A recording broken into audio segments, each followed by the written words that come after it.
Welcome back to Delta Waterfowl's The Voice of the Duck Hunter podcast. This past winter, I sat down with a new friend of mine, Isaac Neale, to discuss his life as a professional photographer and self-proclaimed habitat influencer. As a habitat influencer, Isaac uses clever phrases such as "all my homies hate habitat destruction" to raise funds for initiatives and organizations devoted to conserving, restoring, and expanding habitat. With that introduction, let's welcome Isaac to the podcast. Isaac Neale, welcome to the Delta Waterfowl podcast. It's good to be here. Thanks for the invite. Yeah, you're welcome. I would invite you to Bismarck, North Dakota, but I think most people right now don't want to be here. It's 18 below, 40-some degree wind chills, snow falling. So, yep, I'll hold down the fort for everyone. I mean, as waterfowlers, I think one of the things that is kind of sick or miswired about our brains is that we live for inclement weather, right? You're looking at the weather app going, "Oh, this looks ducky." And then you can kind of get past that, and it feels like that's where you guys are at right now.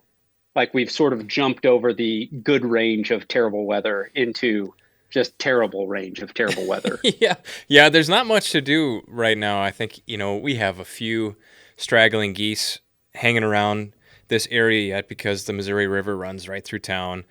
But yeah, other than that, it's just white wonderland of cold and wind right now. But I have that twisted thing, like you said there, you hit on something. I think as waterfowlers, we think of that bad weather and we romanticize that. And I kind of have this theory is that there's I think people file memories with an emotional tag to it. And I think the emotions are just that much stronger when the weather is that much crummier, makes it more lasting. Absolutely. Yeah. There's a sort of concept in this range from, I think it was a podcast called the Dirtbag Diaries that talks about type 1, type 2, type 3 fun. And the harder or worse something is, the more value we ascribe to it. And I think that is certainly something that's present in waterfowling. Yeah, no doubt. Hey, just to give everyone a little bit of a preview, I've been honestly admiring your work for the last few months and learned that you have a side of what you do, and you call yourself a habitat influencer. So I wanted to bring you on the podcast, talk about your photography and videography work. Let's learn about that habitat influencer side of Isaac Neale, let everyone know how they can find you, where they can then follow your work, follow your habitat influencer efforts. But I guess before we get into that, I'd love for everyone to learn about Isaac Neale. I understand that you're from Missouri now, but just maybe you've always been from Missouri, but just tell people, Isaac, where are you from? What's your background? Bring it right up into maybe where you've started taking photos and videos as a living. Yeah. So the condensed version is I'm born and bred Missourian.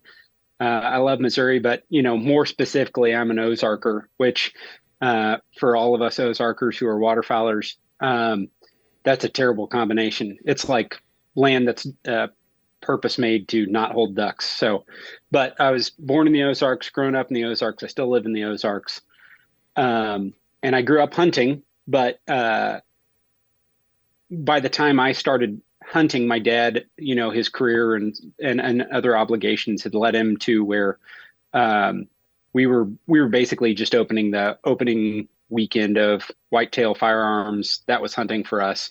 My grandpa has always been an avid hunter, upland, waterfowl, anything, has always had a bird dog. But a lot of my hunting growing up was just that opening weekend of whitetail firearms. And so I started doing that as soon as I could and did that until I went to college. And then in college, I started investigating other forms of hunting, small game hunting and stuff like that. And I had a buddy who found out that I had a old wax canvas jacket from my grandpa. And he's like, "Oh, dude, we got to go duck hunting." This was a guy who took photos as well. Nate Luke is his name, takes beautiful photos. But he took me out in a canoe and we sat under some driftwood on the shore of a lake, and I was wearing his hip waders that were dry rotted. I didn't know that at the time, but I just thought it was like freezing cold. And then we got back to the truck, and I was just soaked from the knees down, basically. But something about the experience just bit me, and it made me go like, this is what I want to do. We didn't see a bird, we didn't shoot a bird, we didn't do anything. We just like sat on a shore and froze to death. And I was like, yes, this is what I want to do with my life. So from there on, I still love to hunt the other stuff, but from there on, waterfowling really bit me. And as you know, there are days when you're hunting ducks or whatever that are pretty slow. And I had the hobby of taking pictures with my 35 millimeter camera, old Pentax K1000. And my wife is also a photographer. She shot uh, families and weddings and different stuff like that. Well, at some point in time, she upgraded her camera, and I got her old body and started shooting digital pictures at that point in time. And I think this was probably before we were married. This is probably 2010 or 11 or something like that. And I started just taking it to the blind with me and taking photos and really enjoying that. And it was this sort of snowballing thing where it got to the point where I was like, man, I don't think I'm ever going to make my living hunting. I'm not going to be a world-class hunter or anything like this, but I think I have the skill set and the drive to potentially be a photographer that can make a living doing this and still get to be around these things that I love, like waterfowling, even though I'm not going to be the world's best duck hunter or whatever. And from there, it eventually turned into a full-time gig, and that's where we're at today. That's pretty exciting. Is that you didn't go to college for that? I went to college for graphic design and advertising for a year, and realized that I was not. It was it was never going to be something that I was world class at, and I was good enough to be frustrated by bad graphic design, but not good enough to make good graphic design. And so I was like, this is not for me. And it was super expensive. So um, I was like, I don't need a degree. I don't want to go into debt. So I just dropped out and bummed around for a number of years until I ended up here. Yeah, I think that's pretty. That I admire that. For me, I grew up in a hunting family, lived in the country of rural West Central Wisconsin, loved the outdoors, camping, hiking, fishing, hunting, and to go pursue a wildlife degree, that was just kind of a natural extension of what I loved the most. And so then I did some private research in between my bachelor's and master's, went on to get my master's, and I've spent my whole life, thinking about conservation, thinking about hunting, or practicing, conservation and management as a job. And so that whole saying of if you love what you do, you never work a day in your life, I think it's true. And it sounds like the same thing for you. You took your passion and you found a way to merge it with your profession. And the lines are pretty blurred at this moment, I suppose. Yeah, I mean, I certainly still have days when I'm like, man, this is right. I've got four little kids, eight through two, and you know, to be a person in the hunting industry means that you're probably going to be gone a lot. You're going to be traveling a lot, and so that's an unfortunate side effect of the job. But even that, I zoom out and I go, holy cow, I'm so blessed to be able to do this. Like the downsides to this job are still like, I mean, it's incredible. So. Yeah, that's good. So I was looking on your website, and just to, let's make sure that people have the opportunity to come find you. IsaacNeale.com, IsaacNeale.com. That's your photography website? Yeah, and that's how you can find me on Instagram, Isaac Neale. You can email me there. Uh, you can find me through anything that's ISAACNEALE. That's how you spell it. IsaacNeale.com. Isaac Neale at Isaac Neale. Yeah, your short little selfie videos make me laugh. I So almost like want we to put you on the spot almost.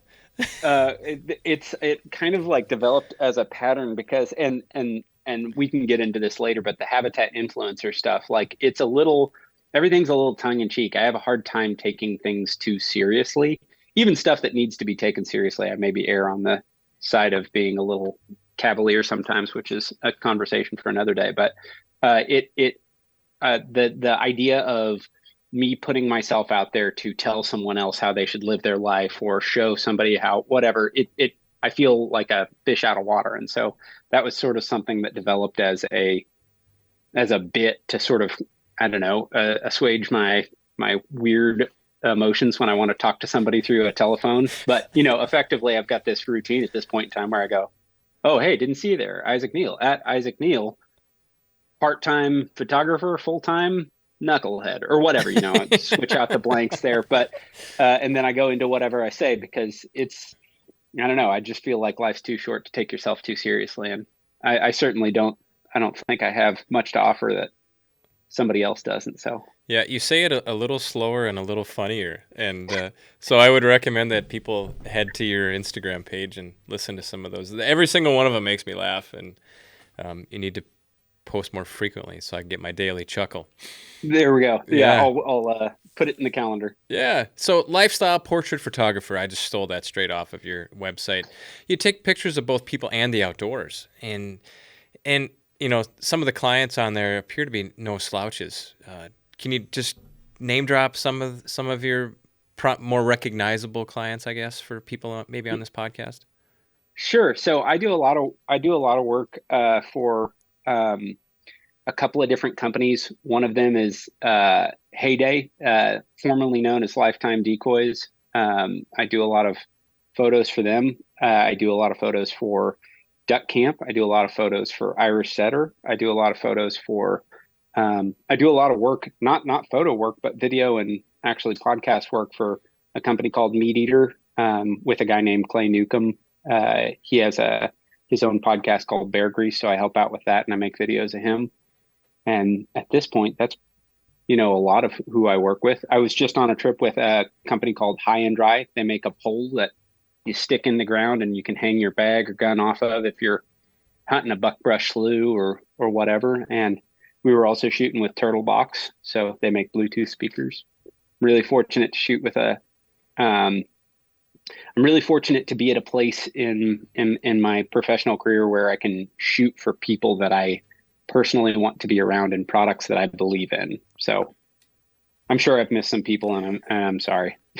Send them to the website. No, I think Yeah, that's a sure.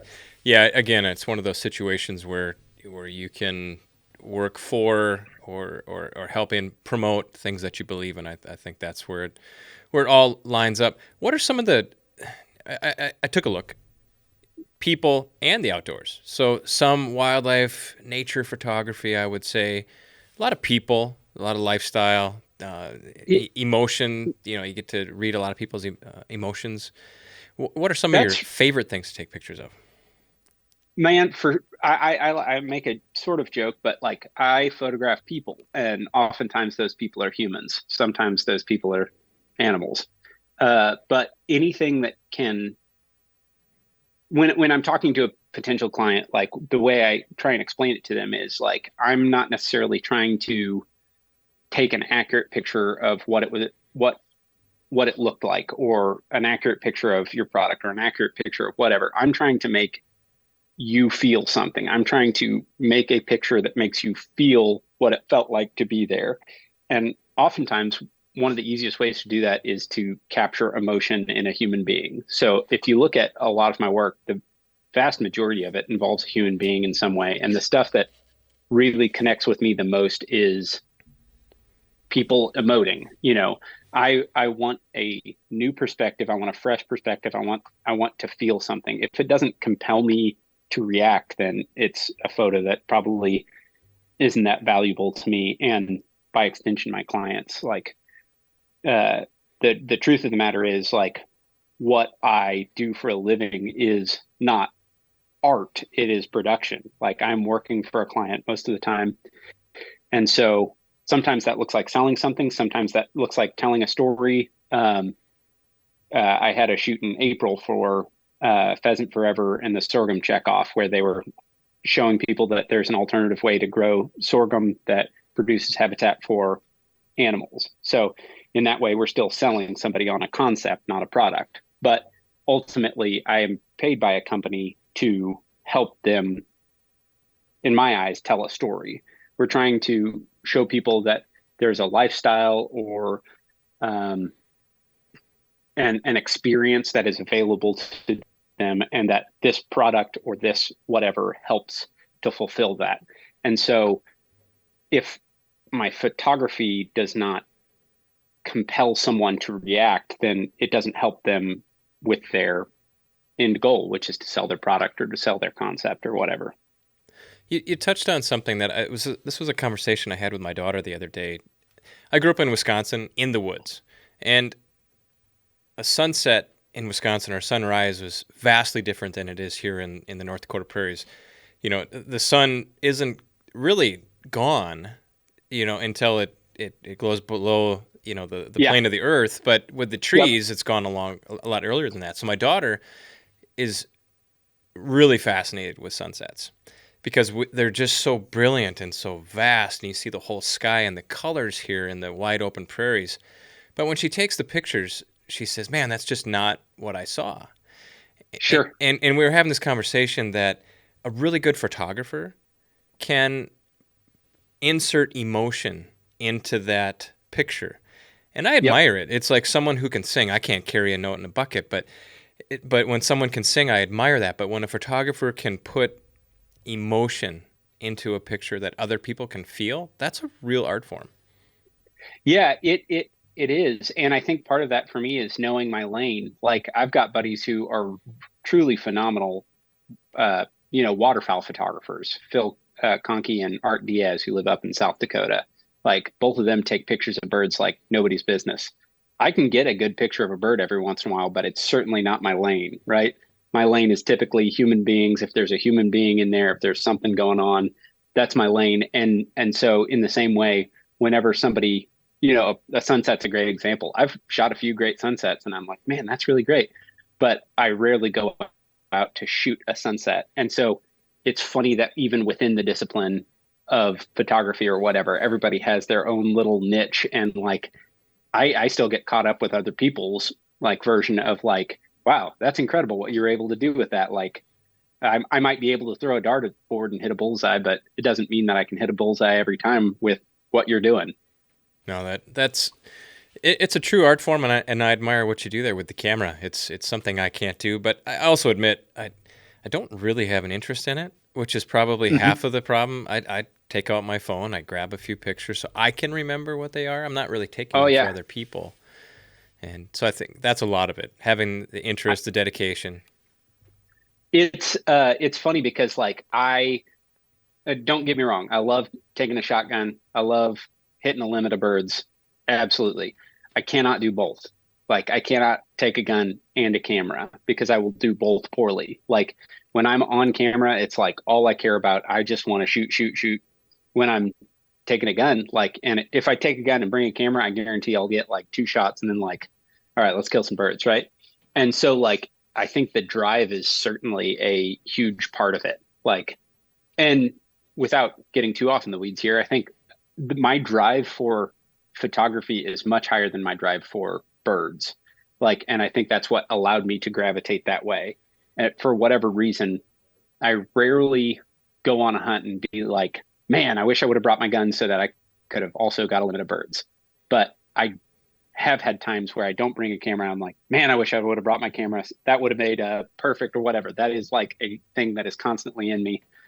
People are like, you don't want to shoot? It's like, dude, I am that like this is doing it for me right now. So I think that drive is a big part of it. Yeah, I think everybody has a little bit of that in them. Maybe not with the camera. For some, it's that conversation of which would you rather take, your dog or your gun, And Sure. and Yeah. me, Yeah. I lived it. I was without a dog for a few years as we had Yep. tiny kids and I was traveling. I just waited. I had about a 3-year gap, and I just Yep. really didn't like bird hunting for that period of time because my connection was gone.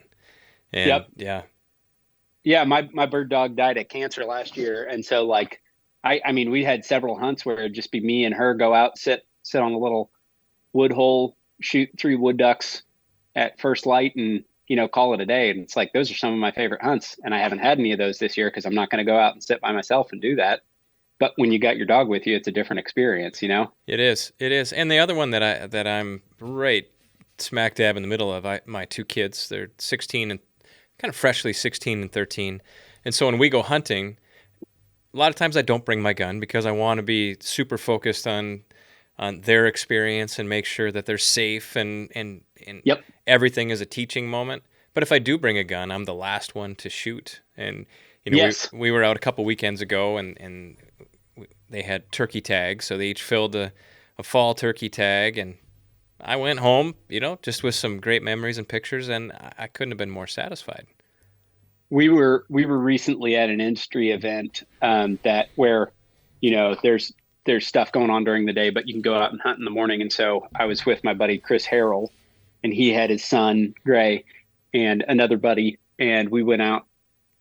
There's no birds, no water in the area, but we were going out to hunt because we could anyway. And Chris stood with Gray and helped him shoot a single wood duck. We saw maybe six wood ducks fly by during the morning. Shot the wood duck. 20 minutes later, Chris is like, "What do you think? You good?" And Gray's like, "Yeah."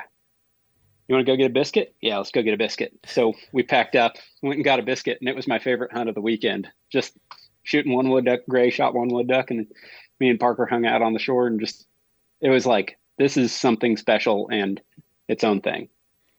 Yeah, I'm going to back up to when my son was 3 years old, and I'm only going to tell the story because I think it might be worth something for maybe the young dads out there. But I had this, when my son was 3, I was at just at the epitome of hunt all the time, shoot lots of things, and I was caught up in a moment where I knew there was a particularly nice whitetail buck that was coming through one of the areas that I routinely hunted, and I said, if I can just get that buck when my son is with me, he'll be hooked forever. And we sat in the stand. It was a ground blind, actually. We sat in there, and I knew this buck came through, let's say, at 2 hours from when I got there. And about an hour and 45 minutes after we'd been in the blind, my son had a complete and total meltdown. And I got mad at him. And we left the blind, no deer experience, and it was a walk of shame for me. I felt so awful, and I thought, I'm focused on what I love, and I want him to love it the same way. I have to focus on what he loves. And from that day, I treated hunting with my kids night and day different. It was about food and laughing, and if we wanted to break tree branches and jump off of rocks and just make any kind of noise, let's do it. And Yep. because it's not about what I want, it's about what they want. Man, it's a hard line of like pushing them. I want to push my kids outside of their comfort zone, but I don't want to push them outside of wanting to hunt. And I still haven't found the balance, but like, you're so right. Like I've never pushed them too hard and been like, yeah, that was good. We did some good work there. They're going to hate that now. Yeah, yeah. Like, yeah, it's such a, I took Ezra out, he's 1.5. He's actually 2 today. Today is his birthday. Oh, wow. But we went out. I think my wife and the 3 older girls were going to an amusement park, and so it was me and Ezra. We were hanging out, and I was like, "Let's go bow hunt." So we went out to this big box blind that my grandpa built years ago for when my sister had her first kid, and we saw 2 groups of deer that day. And Ezra scared off the first group, and I scared off the second group.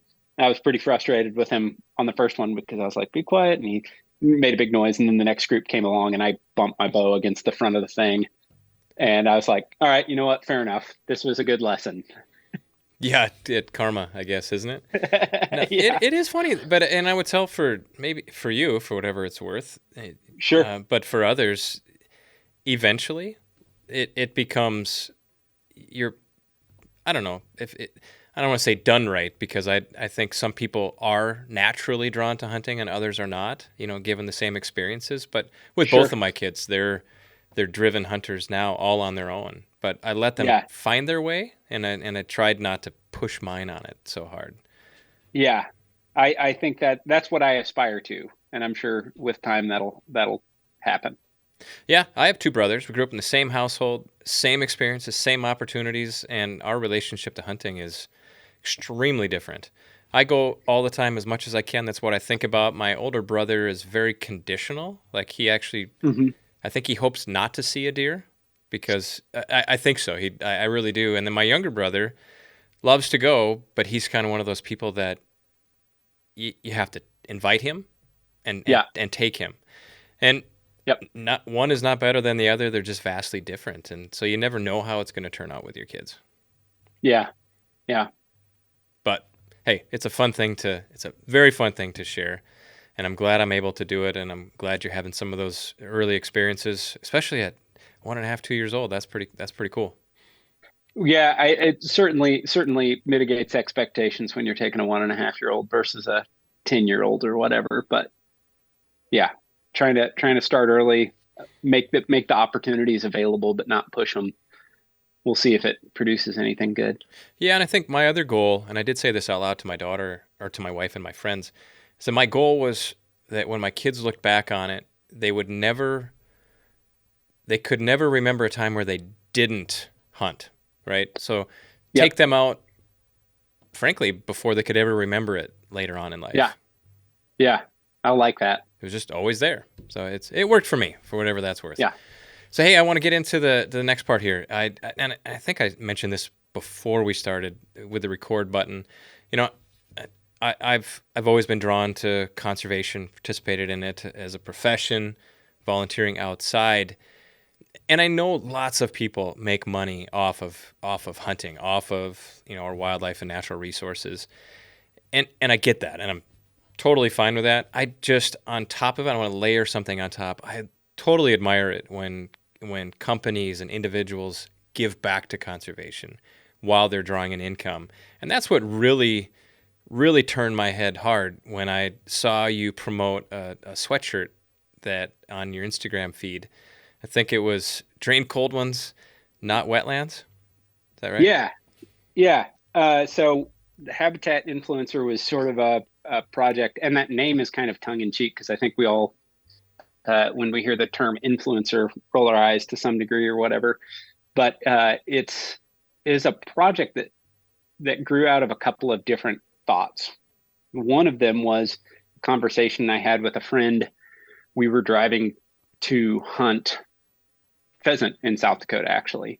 And I remember we passed some guys mowing the median and shoulders of the highway we were driving on. I was like, man, I wish they wouldn't do that. I wish they'd plant some native grass or whatever and uh, just save money on mowing, save money on whatever.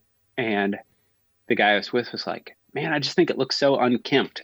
And I was struck by the irony that we were having to drive, 8 hours to go hunt a bird that used to have I mean, native, it wasn't a native range, but it used to live in Missouri and you used to hunt it in huntable populations. We had to drive 8 hours because of things like the practice of planting fescue or mowing or all these things. It just struck me as ironic. And I think that sort of got the gears turning. But the other part of it was struggling with this sort of abstract concept of conservation. I was seeing a lot of people being like, I'm a conservationist, I'm a whatever. And it at at the same time felt simultaneously almost like worthless because like it meant like it just became a new buzzword for I'm a hunter. I'm a guy who cares about the outdoors, but also like unapproachable. It's like, what is conservation? What is this thing? And so through the process of like wrestling with that and thinking about that, I was like, well, I can either be mired in inaction because I don't know what to do and I feel torn between these two things, or I can do something. And I think we can all do something, and we should all do something, and we should not be concerned about what we are doing in comparison to someone else. Like through that process, one of the biggest things that I decided was I'm going to take a new hunter hunting every year. Like the biggest thing that I think that we can do for conservation and hunting and outdoors is take someone new hunting because like whatever impact you can have on the outdoors, on habitat, on conservation, anything, if you can get somebody else hooked on hunting, now you've doubled that. And if you instill that virtue in them in 2 years, now you've doubled that. It's an exponential growth factor. Obviously, not everyone's going to take to it. Not everyone's going to continue to go every year, but the most important thing you can do is to make people care. And so in that same way, like I've always been a little bit different for those of you who don't know what I look like, I've got tattoos and I've got stretched ears, and I grew up being a punk rocker. And so like hunting for me was not this holistic culture in which like you have to dress a certain way and consume certain media and do this. Hunting to me was this thing that I loved, and I also had these other interests, listening to hardcore music and whatever. And so like through this process, I wanted to make something that felt more like me, that represented the things that I cared about, that like had funny phrases like drain cold ones, not wetlands, or all my homies hate habitat destruction, or whatever. And all of these things work together to like when we're bringing new people in, like letting them know like, hey, it's okay to dress how you want to dress or look how you want to look, and also be interested in this pursuit, because like it's not this singularity of like identity, which like I'm not here to hate on anybody. Like if you fill the stereotypical silo of hunter, like I am for it. I think that the plurality of our different interests is what is interesting to me, and when it all coalesces around something like hunting or conservation is where we can be really strong. So providing that place for people to express themselves in a different way, providing that place for people to influence habitat. We haven't said it specifically, but I give 10% of the gross from this project to habitat restoration, expansion, and conservation organizations. And it's different every month, but it's it's just something that is fun and approachable, that scratches a bunch of itches, but is hopefully trending towards good. Yeah, I think you're doing some ambassador type work, and I'm going to put that label on there, to be honest with you. I spend a lot of my time working on talking, delivering programs, that we hope at Delta will affect the future of hunting towards Yeah. a more secure state. One of the things that you look at it and you say, some people will say that if they want to stereotype the current hunter, pale, male, and stale, right? Like it's 50-something years of age, mostly white, mostly men. And we need to reach out to people who have maybe a different perspective, a different view, Yes. different Yeah. genders, different ethnic backgrounds. Because the whole hand-me-down tradition, you took hunting to a different level sounds like from what your father taught you, but it was a hand-me-down tradition. And so to Yeah. reach out into making conservation fun, make hunting fun, making, appealing to a different audience. And like you said, just being okay. You don't have to, Yeah. you could, no matter what your background, gender, race, hunting is cool. Hunting is okay. Yeah. I think to sort of double down on what you're saying, like absolutely, it's okay to be a stale white dude. I'm personally a white dude. I don't know if I'm stale or not, but that is totally okay. But it is in the it's in the like sort of resting on our laurels and being like, this is the way it is. It's okay. Like I want to reach out. I mean, personally, it's not fully altruism. I want to help create a world in which my three daughters grow up and can be something more than just a token representation or a object for male desire within the realm of hunting. I want them to be a hunter who happens to be a woman. Like I don't want them to like have the only option when they go to the store be something that is like, well, it's it's a woman's hunting outfit because we put pink on it. It's like probably more interested in the functionality and the fit, and if it has pink, whatever. It's broadening these horizons, because if we're not growing, we're dying, and if we're dying, then the whole North American model of conservation is dying, and that's not good for anybody, hunters or non-hunters, animals certainly, habitat certainly, and so it's something that I'm passionate about. Yeah, but I think going back to part of the original intent, like it, when we talk about it in these big terms, like it can seem overwhelming, but it doesn't have to be. It can be something simple, like taking somebody hunting. It can be something simple like buying two duck stamps when you only have to buy one.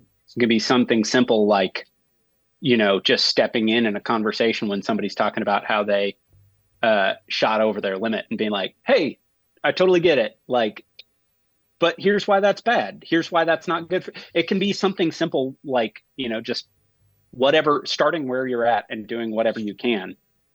And it'll eventually grow. And obviously I'm focused on habitat because that's something that I'm passionate about, but it can be anything. I agree. I agree. It's one of those. There's. I want to touch on something that I hear a little too often.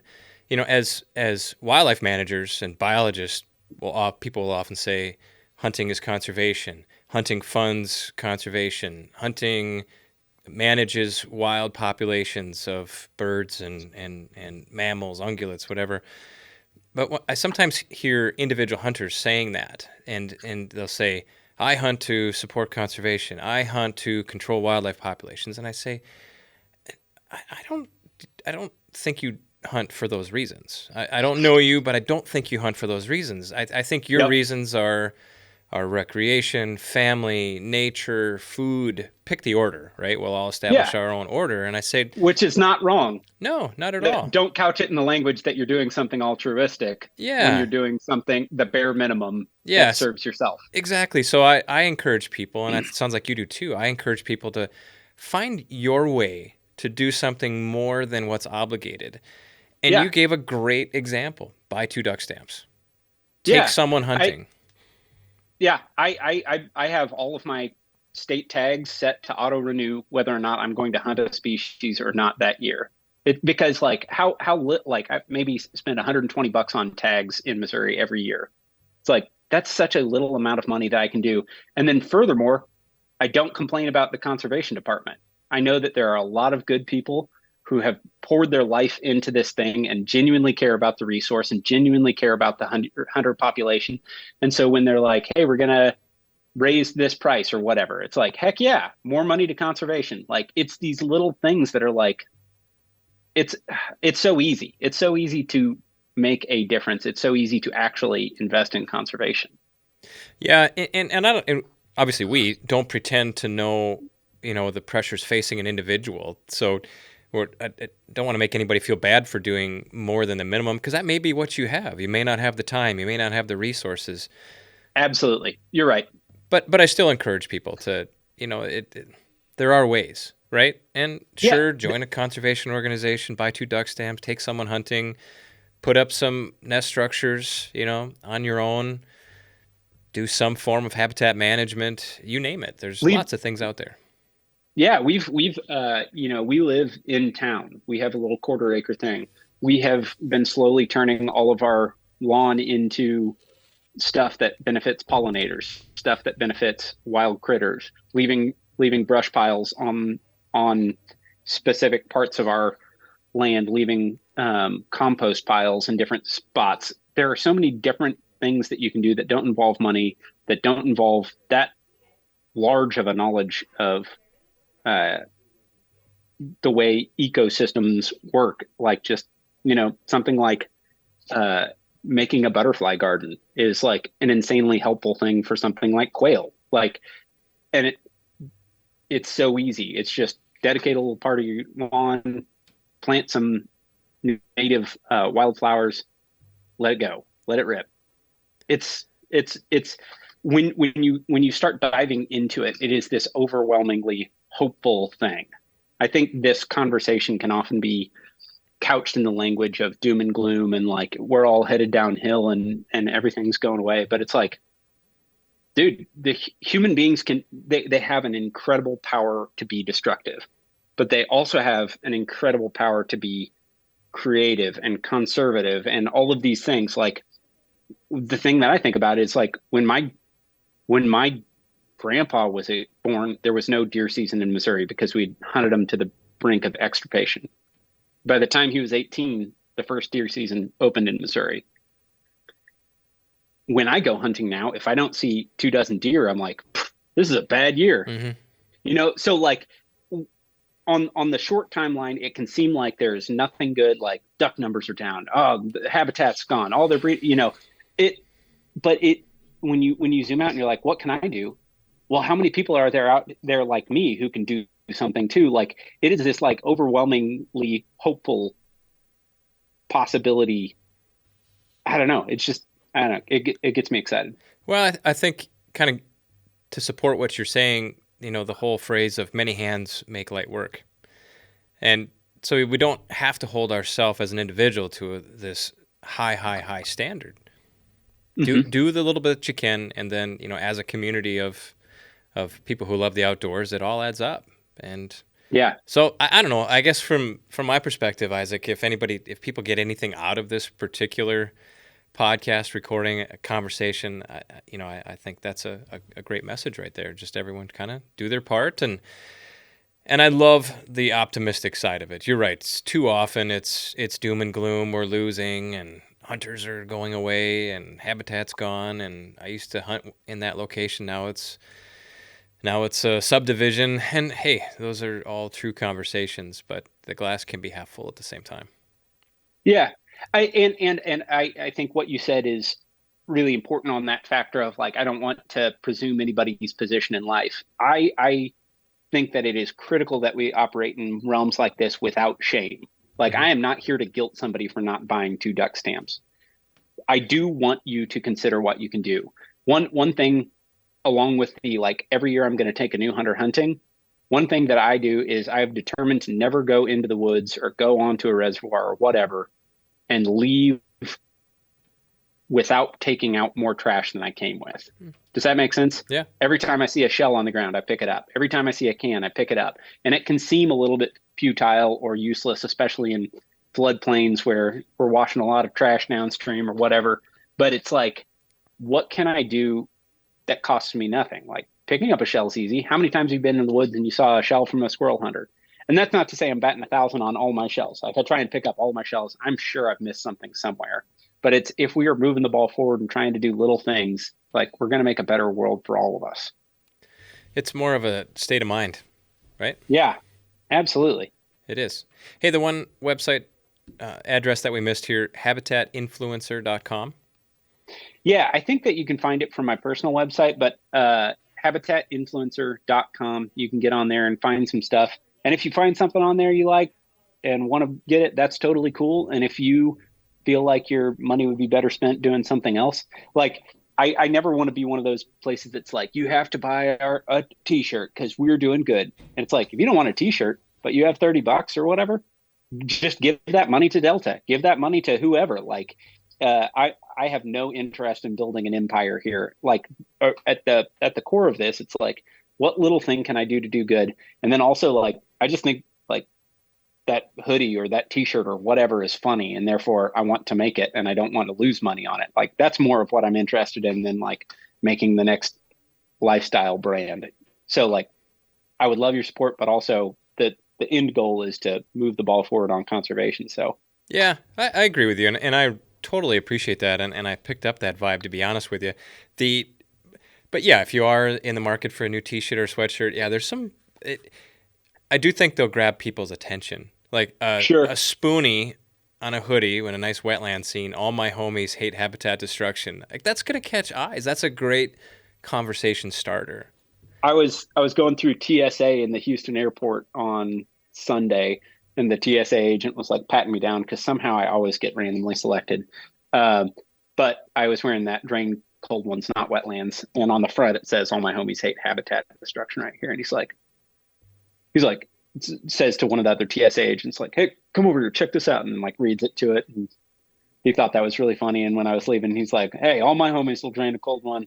I was like, "Heck yeah, man!" Like, but it was just like it was this little like touch point that we got to experience because like, I guess someone like me does not put off the stereotypical hunter vibes, but like we bonded over that experience because we had that shared interest in this little moment that like brought a little bit more positivity into the world, and it's like, oh, that's fun. Yeah, I've had a few shirts. I remember when my kids were younger, as a biologist, I was asked to come in and give a talk to the kids. So I tried to find Hmm. this really fun way. But of all things, that my T-shirt caught their attention, and it just was such a conversation starter, and it brought us into this whole topic that I had no intention of going down. But Yeah. They loved it, and so I think you're going to start a few conversations. There's some turkey items, pheasant items, duck items, but trucker hats, stickers to help. If your mindset aligns, with Isaac's, it's a great opportunity for you to get a few conversation starters. And Yeah. Thanks for and the opportunity. yeah, and above all things, 10% of gross sales. That's what I Yeah. like.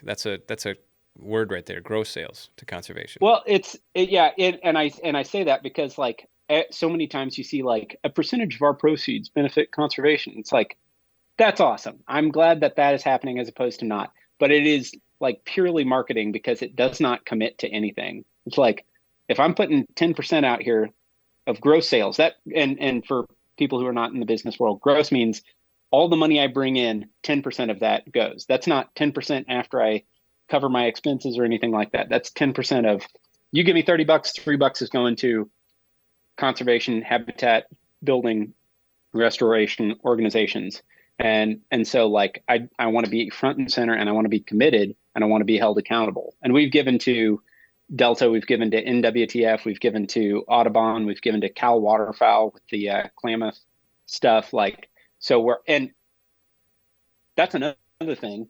I am not like some big brain guy in terms of like, I don't have my finger on the pulse of every awesome project that's happening. So I'm always open and looking for anything that people are like, hey, this organization's doing really, or this project's doing a really good thing. Like we're always looking for ways to give money. I did And see it that. hasn't, go I ahead. saw that on your website. Yeah, there was an Yeah. opportunity there for people to make suggestions for your next donation. Yeah. And I love it. And it's not we're not doing crazy amounts, but like I think we've donated $763 this year. It really started in April of this year, kind of doing stuff. So that's not a lot of money. That's not a huge amount of money in the grand scheme of things. But like the whole point of this is like not like very few of us can write a check for $1 million. Very few of us can write a whatever. It's like what we can do is what we can do. And what I can do is like make these fun things and sell them, give 10%. And your thing might be picking up a shotgun shell or, buying an extra duck stamp or whatever. Like on, on the whole, all of us, how many waterfowlers are there in North America? Do you know, or in the US? Oh, the last kicking around there, it's 1 to 1.2 million waterfowlers. Yeah. If everybody gives $25 a year extra, that's $25 million. That's an insane amount of money. You know what I mean? Like it is in that small step on the aggregate that makes a huge difference. And so like that's one of the takeaways that I'd love people to walk away with. I tell you what, Isaac, I run into people now and again that truly inspire me, and I have to say this conversation is inspiring, and I hope it rubs off on other people to whatever it is that you want to do. You want to check out Isaac's stuff? Great. If you want to, if you have a preferred activity, great. I just hope everyone, the energy level picks up a notch, and we all do what we can. Yeah. Yeah. That's awesome. I love that. Thank you. Thank you for the opportunity to talk about it and just ramble and talk about hunting and waterfowl and all that stuff. Yeah, it's good. Yeah, when this is just kind of a side thing here. When I started this podcast 3 years ago, or whatever, I thought of all the wonderful in-person conversations I was going to have, but I think 95% of my recordings have been virtually, and so it's always kind of Uh-huh. funny. I get to see into people's living rooms or offices oftentimes, and earlier, was that your Yep. wife that opened the door behind you? That was my sister. So we're up at my parents. They live in Herman, Missouri, which is well, actually, technically, they live in Rhineland, Missouri. It's this little German community that's on the Missouri River, just an hour west of St. Louis. But I'm in the upstairs bedroom, sort of secluded. We've got a house full of kids, and my parents are here. So Getting ready to celebrate yeah, Christmas? we're working on Christmas. I don't know if there's anything of note in the Neale family around here. So I'd show it to you, but I don't think there's anything interesting. Well, thank you for taking a break from your family and joining us on this conversation. I've really enjoyed it. Again, Yep. for everybody, IsaacNeale.com, Isaac Neale on Instagram, HabitatInfluencer.com. You want to check out, I guess, the movement that Isaac has started. Or Encourage start everybody to your do own it. movement. Right on. whatever's cool, just so long as we're all pushing the ball in the same direction. Right on. Right on. Okay. And then I suppose if anyone wants to reach out to you, there's, like I said, you can go through social Yep. media, Social email. media, contact info, isaacneale@gmail.com. Again, that's ISAACNEALE on all the major stuff. Right on. Isaac, appreciate the time. Thanks for taking the time, man. Yes, sir. Anything we can do to help you out, let me know, okay? You got it. All right. Catch you later.